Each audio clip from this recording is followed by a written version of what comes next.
गिरिराज जी क्यों कहा गया गोवर्धन जी को? इनकी उत्पत्ति कैसे हुई और गिरिराज जी महाराज की क्या महिमा है?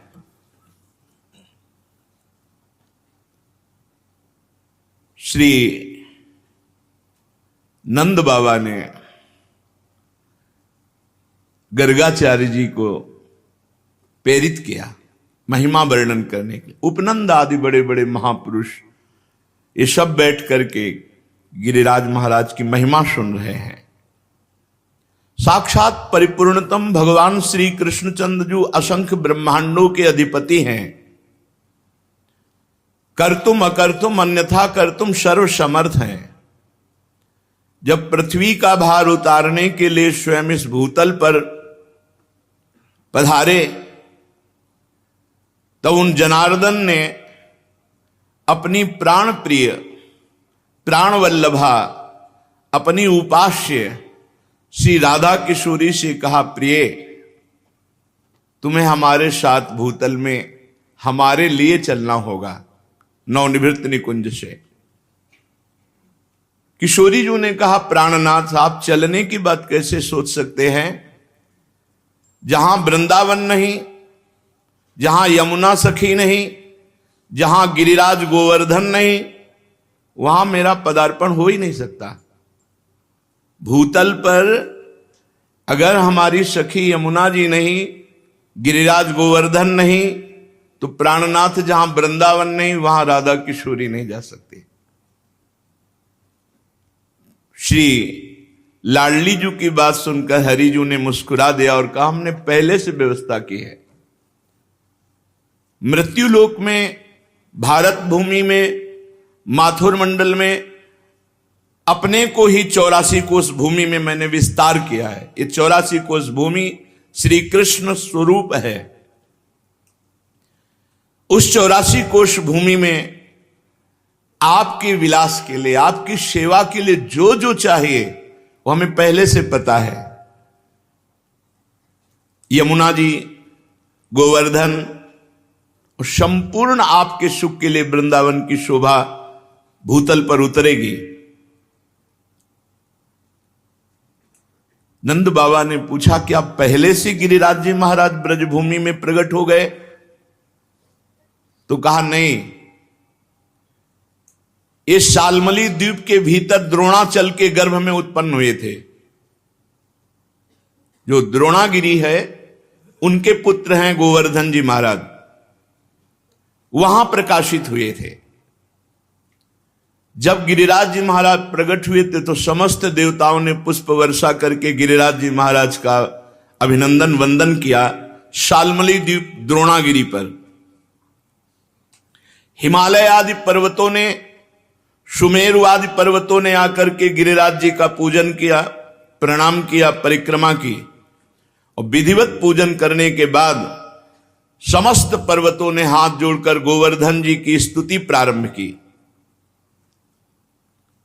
त्वं साक्षात् कृष्णचंदस्य परिपूर्णतमस्य च गोलोके गोगणैर्युक्ते गोपी गोपाल संयुते त्वं ही गोवर्धनो नाम वृंदारण्ये विराजसे त्वन्नो गिरीणां सर्वेषां गिरिराजोऽसि साम्प्रतं नमो वृंदावनांकाय तुभ्यं गोलोकमौलिने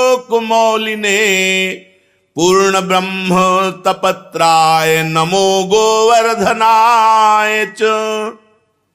समस्त सुमेर, हिमालय आदि बड़े बड़े पर्वतों ने गिरिराज महाराज की स्तुति की। हे गिरिराज, तुम साक्षात परिपूर्णतम भगवान श्री कृष्ण का स्वरूप हो। भगवान श्री कृष्ण की प्राण प्यारी गौओं का समुदाय, गोपाल, गोप सुंदरी गोपियों का समुदाय, ये सब आपकी तलहटी में आनंद प्राप्त करेगा। तुम्हारा नाम गोवर्धन है, तुम वृंदावन में नित्य विराजोगे। इस समय हम समस्त पर्वतराज आपको गिरिराज पदवी प्रदान करते हैं। द्रोणागिरी की गोद में प्रकट हुए गोवर्धन महाराज को गिरिराज पदवी प्रदान की समस्त विश्व के महान महान पर्वतों ने। वृंदावन सच्चिदानंदमय है, गोवर्धन भगवान द्रोणागिरी में विराजमान है। समस्त देवता गिरिराज सुमेरु आदि स्तुति करके गोवर्धन जी महाराज को प्रणाम करके परिक्रमा करके सब अपने अपने स्थान को गए। उसी समय महिमा सुन करके कि द्रोणागिरी पे गोवर्धन जी महाराज प्रकट हुए हैं, बड़े ही तप के धनी पुलस्त ऋषि कौतुकवश दर्शन करने के लिए गिरिराज जी द्रोणागिरी पर पहुंचे। देखा द्रोणाचल की गोद में गौर श्याम वर्ण, गिरिराज जी के शिलाओं में आभा प्रकट होती गौर श्याम। एकाग्रता पूर्वक जब गिरिराज जी की परिक्रमा करो, दूर से देखो तो कुछ शिला में गौर रंग, कुछ शिला में श्याम रंग आपको दिखाई देगा। गोवर्धन भगवान ऐसे माधवी मालती सुंदर सुंदर लताएं गुफाएं, बड़े सुंदर वृक्ष जो मीठे फलों के भार से सुंदर सुंदर सरोवर कुंड झरने, महाराज देखते ही पुलस्त ऋषि लुट गए। ये तो महान तपस्या करने की स्थली है, इनकी कंदराओं में तो बहुत आनंद आएगा ध्यान करने में भगवान का।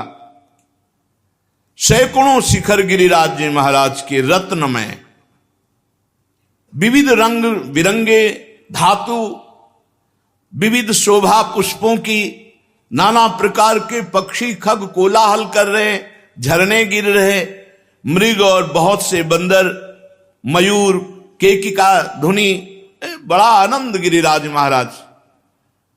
पुलस्त जी के मन में इच्छा हुई कि ये पर्वत हमारे अधिकार में आना चाहिए, गोवर्धन। द्रोणाचल से कहा, द्रोणागिरी मैं तुम्हें आदेश करता हूं अपने पुत्र का मुझे दान करो। द्रोणागिरी के पुत्र हैं गोवर्धन जी महाराज। तुम पर्वतों के स्वामी हो, तुम्हारा बड़े बड़े ऋषि मुनि तपस्या के द्वारा आदर करते हैं, तुम बड़ी औषधियों के पुंज हो, दिव्य औषधियां तुम में प्रकाशित होती हैं। जब लक्ष्मण जी को वीर घातनी शक्ति मेघनाथ ने मारी थी तो यहीं से औषधि, तो हनुमान जी महाराज को लगा कि कौन सी औषधि है, क्योंकि उन्होंने बताया प्रज्वलित तेजोमयी, तो कालने में ने साफ प्रज्वलित तेजोमय कर दी थी कि हनुमान जी भ्रम में पड़ जाए। लेकिन बुद्धिमान अग्रगण्यम बलवताम वरिष्ठम, पूरा द्रोणागिरी उखाड़ लिया, जो मन आवे सो छांट लो औषधि। तुम औषधियों से संपन्न हो। मैं काशी में गिरिराज जी को विराजमान करूंगा, क्योंकि मैं काशी वास करने वाला हूं और मैं याचना ही नहीं कर रहा, आदेश दे रहा हूं। अगर ना तो साफ, मेरा कोई प्रयोजन नहीं है, मैं तपस्या करूंगा गोवर्धन की शोभा देख करके, ऐसा मेरे मन में आया। भगवान विश्वेश्वर की महानगरी परम पवित्र मोक्ष प्रदायिनी काशी में जाकर गिरिराज गोवर्धन को विराजमान करेंगे। जहां पार्श्व में गंगा नदी बह रही, विश्वेश्वर विश्वनाथ भगवान विराजमान है, वहीं गोवर्धन को विराजमान करेंगे।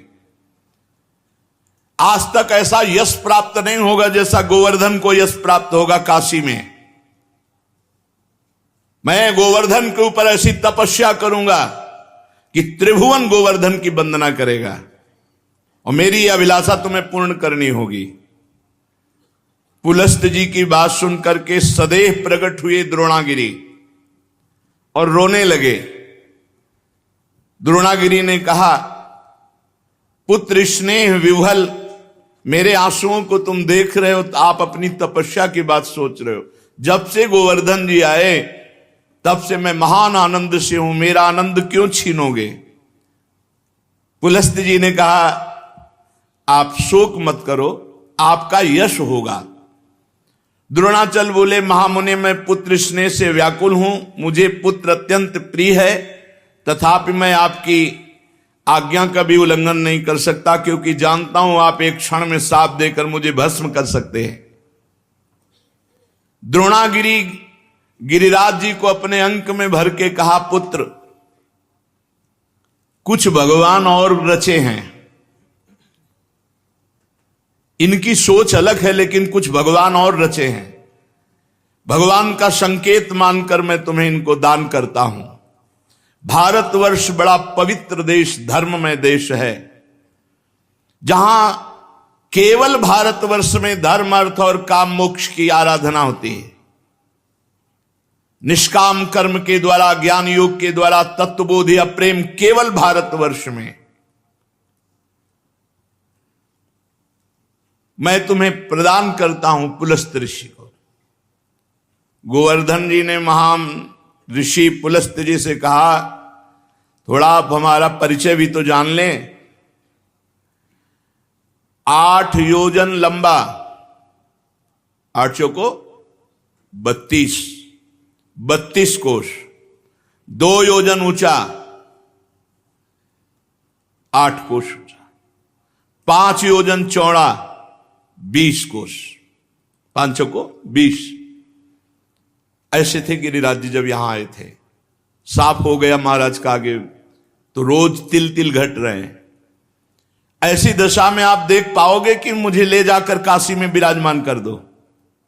पुलस्त जी ने कहा, बेटा मैं पुलस्त हूं, अगर संकल्प करूं तो पूरे भूमंडल को उठा के चल सकता हूं।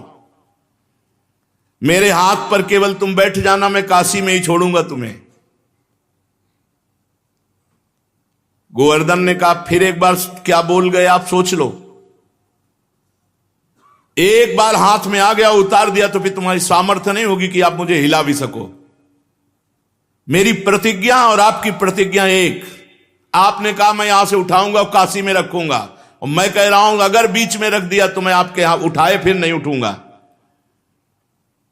पुलस्त जी ने बात तय कर ली। शाल्मली द्वीप से लेकर कितने बड़े महान तपस्वी भारतवर्ष के कौशल देश के रास्ते में लिए हुए गिरिराज जी को आ रहे हैं। पर्वत द्रोणागिरी विकल हो गए। गोवर्धन जी ने द्रोणागिरी को प्रणाम किया और कहा, सदैव आपके साथ हमारा नाम, हमारे साथ आपका नाम जुड़ा रहेगा। आंसुओं से अभिषिक्त होकर द्रोणागिरी ने गिरिराज महाराज को विदा किया। दाहिने हाथ पर पुलस्त ऋषि ने उठा लिया और बड़ी तीव्र गति से चले। गिरिराज महाराज शांत देखते रहे। जे ही माथुर मंडल में आए, ब्रज 84 कोश में, जहां गिरिराज जी विराजमान है, गिरिराज जी अपना भार भी बढ़ा लिया और विचार किया, ये मेरी लीला स्थली है मेरे प्रभु की, मैं यहां से एक कदम बाहर नहीं जाऊंगा। यहां भगवान श्री कृष्ण श्री किशोरी जी के साथ, ब्रजगोपियों के साथ, ग्वाल वालों के साथ यहां दिव्य लीला करेंगे, उसका मुझे आनंद मिलेगा। कैशोर लीला, बाल लीला, सब लीलाओं का आनंद मुझे मिलेगा। इतना ही नहीं, मेरे ऊपर दान लीला, मान लीला, ये सब प्रभु करेंगे। मैं एक कदम यहां से नहीं जाऊंगा ब्रजभूमि से। जहां किशोरी जी के साथ प्रभु अपने चरणों से विहरण करेंगे, वहां छोड़कर मैं अब कहां जाऊं। गिरिराज गोवर्धन इतने भारी पड़ गए कि मुनि का हाथ ऐसा लगा कि टूट जाएगा, और साथ में बड़ी जोर की लघुशंका लगी। गिरिराज महाराज की लीला, भार तो तपबल से रोक रहे थे, लेकिन लघुशंका तपबल से कहां तक रोके। वो बात थी कि अगर रख दिया तो भी तुम्हारी ताकत नहीं कि उठा सको।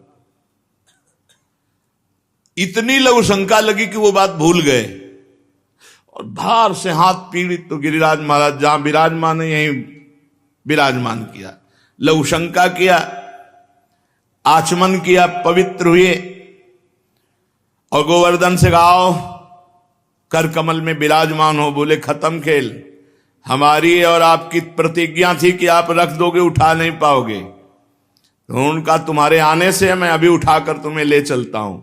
पुलस्त ऋषि ने अपना सारा तेज तप बल सब लगा दिया, गिरिराज महाराज टस से मस नहीं हुए।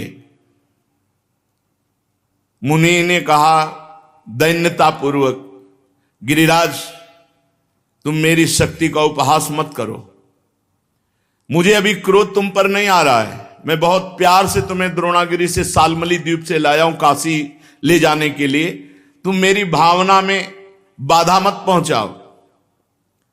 गिरिश्रेष्ठ चलो, भार अधिक मत बढ़ाओ, मैं जान गया हूं कि तुम रूठ रहे हो, लेकिन शीघ्र तुम्हारा सम्मान काशी में होगा।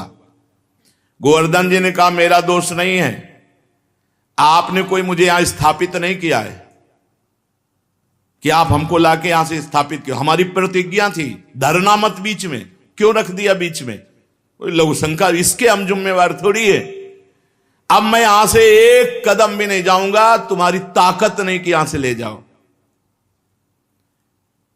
अब तो पुलस्त मुनि की सारी इंद्रियां क्रोध से व्याकुल हो गईं और ओंठ फड़कने लगे। उन्होंने कहा तुम हमारा सारा उद्यम व्यर्थ कर दिया है द्रोण पुत्र गोवर्धन,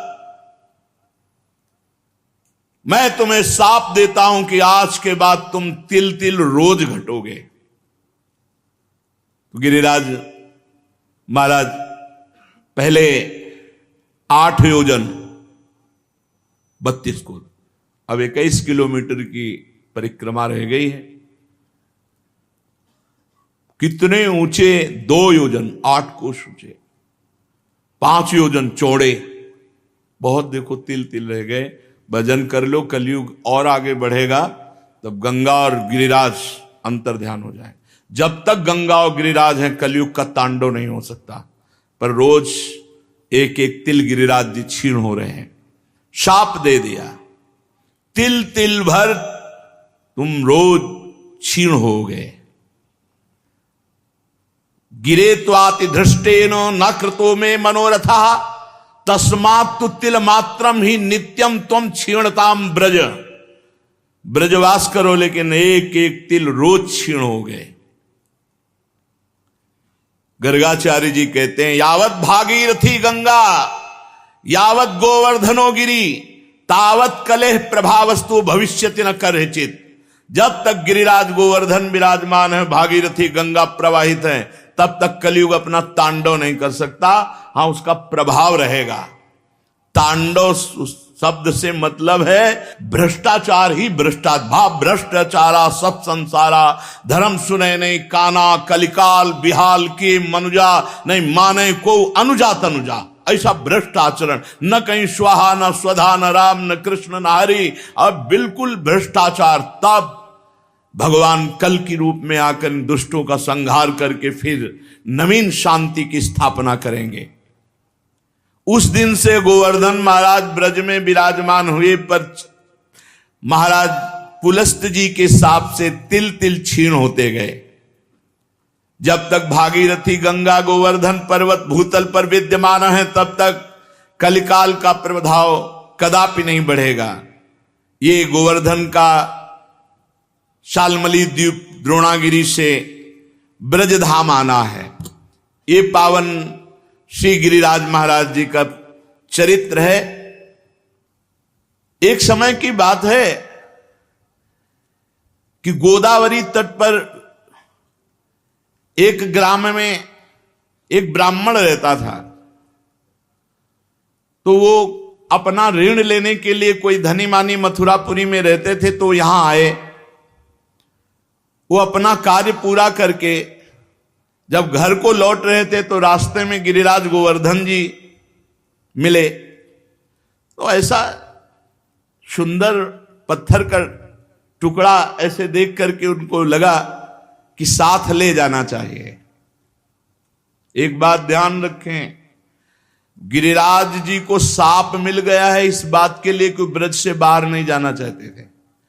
और अगर किसी ने गिरिराज जी को ब्रज से बाहर ले जाने की चेष्टा की तो साप का अधिकारी होगा, अपने आप उसका पतन शुरू हो जाएगा। ये मत सोचो कि गिरिराज जी की शिला की महिमा सुनी तो ले जाकर ब्रजमंडल के बाहर विराजमान कर लें, ये सिद्धांत नहीं है। कुछ लोग कहते हैं कि अगर आप शिला उठाओ तो उसी के बराबर सोना गिरिराज जी को, सोना सुमेरु पर्वत परिक्रमा करके प्रणाम करके गिरिराज पदवी दे गया। उनको सोना चाहिए, उनको ब्रज चाहिए। ब्रज से बाहर ले जाने का कोई सिद्धांत नहीं कि आप सोना चांदी चाहे जितना बराबर रख दो। ऐसा शर्त कर देते तो पुलस्त्य ऋषि तपस्या से सोने का बना देते गिरिराज जी को।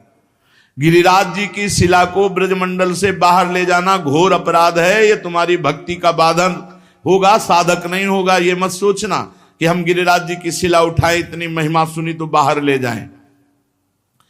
अपना कार्य पूरा करके वो घर लौटने लगा। तब गोवर्धन की जी के तट पर वो गोल पत्थर बड़ा सुंदर लगा, गिरिराज जी की शिला तो उठा ली। अभी वो ब्रजमंडल में ही था कि एक घोर राक्षस उस पर टूट पड़ा, उस ब्राह्मण पर।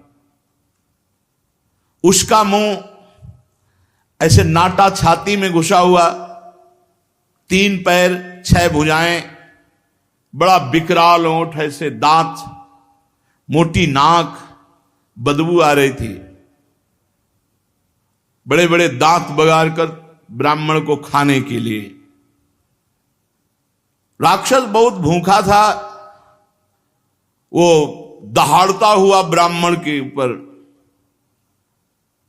अब जैसे कोई आक्रमण करे तो अपने पास कुछ होता तो ऐसे करने का। ब्राह्मण के हाथ में गिरिराज शिला थी, सीधे उस राक्षस के ऊपर गिरिराज शिला का प्रहार किया। जे ही गिरिराज शिला स्पर्श हुई, उसका राक्षस शरीर छूटा और श्याम सुंदर रूप अर्थात भगवान के सारूप्य मोक्ष को प्राप्त हुआ। जैसा भगवान श्याम सुंदर का रूप वैसा रूप, विशाल नेत्र, प्रफुल्ल कमल दल के समान बनमाला धारण किए हुए, पीतांबर मुकुट, कानों में कुंडल, एक हाथ में बेंत। ऐसा लग रहा था साक्षात श्याम सुंदर प्रकट हो गए।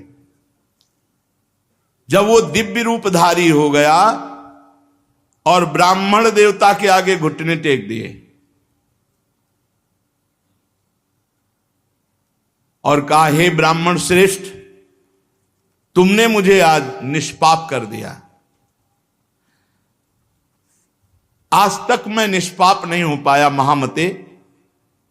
मेरी राक्षस योनि न जाने कितने समय से थी और मैं कब तक भोगता, लेकिन ये तुमने गिरिराज जी की शिला से जो प्रहार किया, मेरे सारे पाप नष्ट हो गए।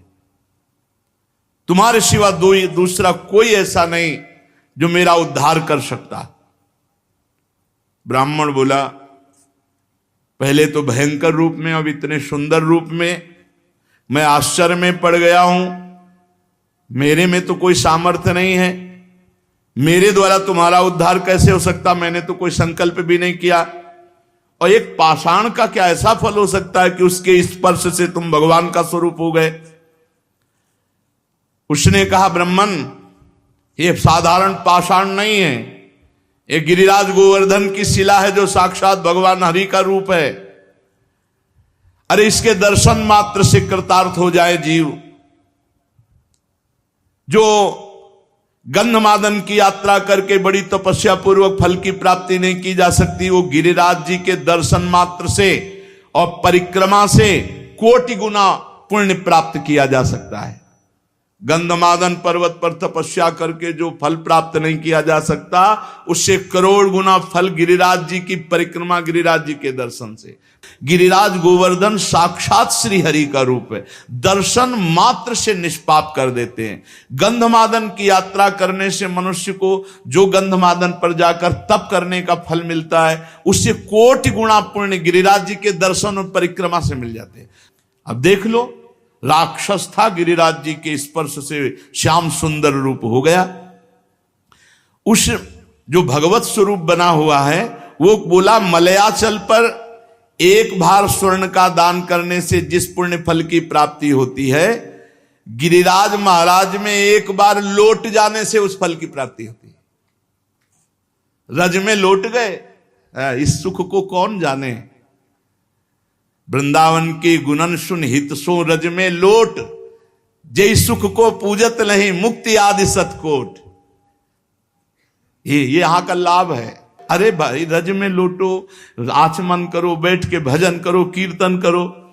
जो मंगलप्रस्थ पर्वत पर ब्राह्मणों से वेद पाठ करवा करके उनको दक्षिणा दे, भगवान विष्णु के शास्त्र नाम का पाठ करवावे, वो जो फल प्राप्त होता है वो गिरिराज जी की तलहटी में बैठ के थोड़ी देर नाम कीर्तन करने से प्राप्त हो जाता है।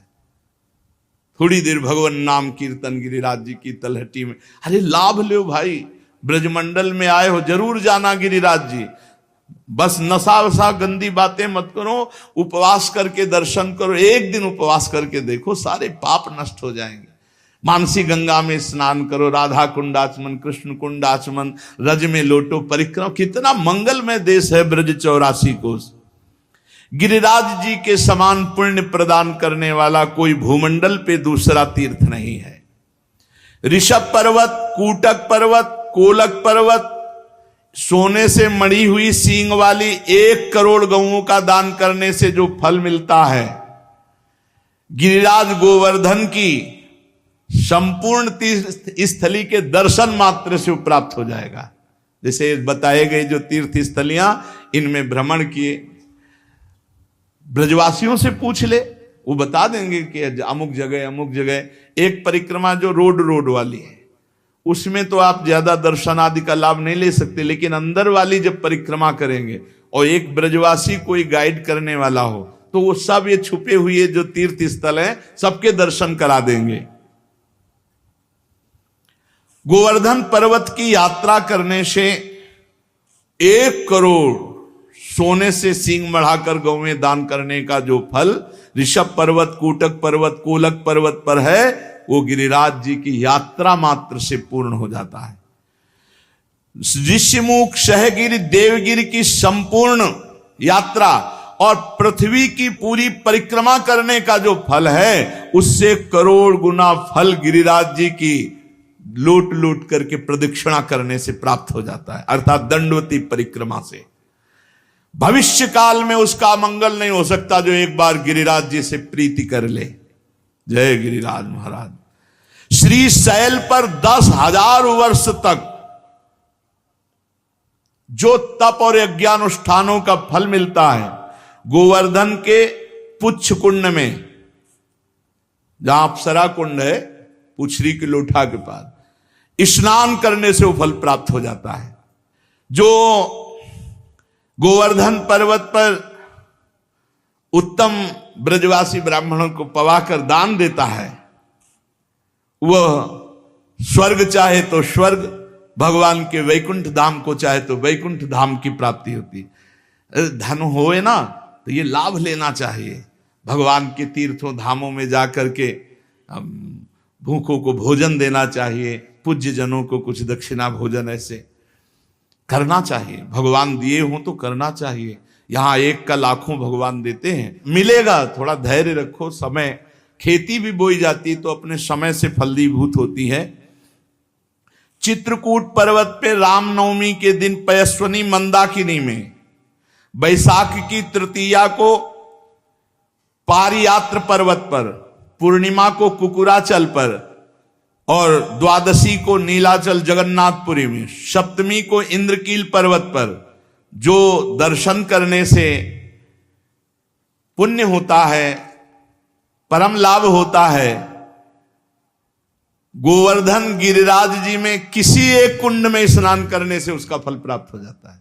किसी एक कुंड पर बड़ा योग लिखे हुए हैं कि जैसे बृहस्पति के सिंह राशि पर स्थित होने पर गोदावरी में, कुंभ राशि पर हरिद्वार में, पुण्य नक्षत्र पुष्कर में, सूर्य ग्रहण कुरुक्षेत्र, चंद्र ग्रहण काशी में, एकादशी के दिन शुकर तीर्थ में, कार्तिक पूर्णिमा को गढ़मुक्तेश्वर में, जन्माष्टमी के दिन मथुरा जेल में, द्वादशी के दिन खांडोवन में, कार्तिक पूर्णिमा को वेंकटेश्वर नामक महावट, मकर संक्रांति तीर्थराज प्रयाग में, वैधृति योग बरिष्मती, रामनवमी के दिन अयोध्या में। ये जो यात्रा करने पर फल प्राप्त होता है, गिरिराज जी की शिला का जल से अभिषेक, दुग्ध से अभिषेक, गिरिराज जी की शिला का पूजन करने से वो सब फल प्राप्त हो जाता है। जो भगवान श्री कृष्ण में मन लगाकर उद्धव कुंड, गोविंद कुंड, इसमें स्नान करता हुए श्री कृष्ण के सारूप्य पद को प्राप्त होता है। हमारे गोवर्धन पर्वत पर जो मानसी गंगा है, बहुत पवित्र है मानसी गंगा, बहुत पवित्र, अनुभव की बात कह रहा हूं। तभी बार बार हम जब गिरिराज जी की बात करेंगे तो मानसी गंगा की बात करेंगे। सैकड़ों राजसूय यज्ञ करने वाला उतना पवित्र नहीं हो सकता जितना मानसी गंगा में स्नान करने से गिरिराज जी का दर्शन स्पर्श ये महान पुण्यात्मा को प्राप्त होता है। यदि आपको विश्वास ना हो तो देखो, मैं महापापी हूं। गोवर्धन की शिला स्पर्श मात्र से मैंने भगवान श्री कृष्ण के स्वरूप को प्राप्त कर लिया। उस भगवत स्वरूप की बात सुनकर के ब्राह्मण को बड़ा विस्मय हुआ, गिरिराज जी के प्रभाव को जानकर बार बार पुलकित हुआ।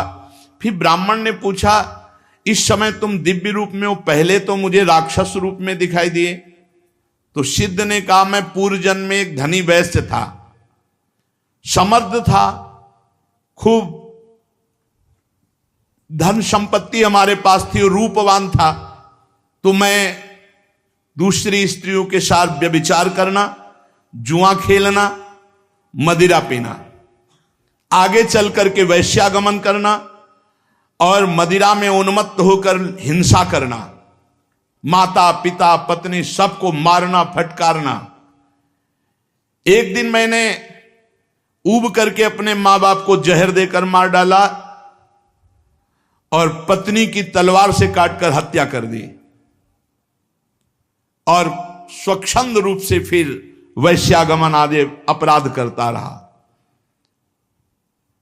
लूटपाट का काम करने लगा क्योंकि धन की आवश्यकता थी। एक दिन मैं बहुत स्वर्ण के आभूषण लूट कर लाया तो वैश्या ने मुझे जहर खवाया, गले में फांसी लगाई और मौत के घाट उतार कर कुएं में फेंक दिया। गंदे आचरण वाले की गंदी ही गति होती है। अब मैं महापातकी यमदूतों के मुदगरों से पीट पीट कर बांध कर नरक ले जाया गया, कुंभी पाक नरक में डाला गया। एक मनवंतर तक नरक भोगने के बाद मुझे तप्त सूर्मी नामक नरक में डाला गया। ऐसे मैं न जाने कितने नरकों को भोग कर फिर राक्षस बना। भारतवर्ष में कर्म वासना के अनुसार मेरा राक्षस योनि प्रकट हुई। कितने नरक भोगने के बाद, बहुत होश में, हर कर्म बिना दंड दिए नहीं जाएगा। 10,000 वर्ष से मैं भूखा तड़प रहा हूं, मारा मारा घूम रहा हूं, 10,000 वर्ष से।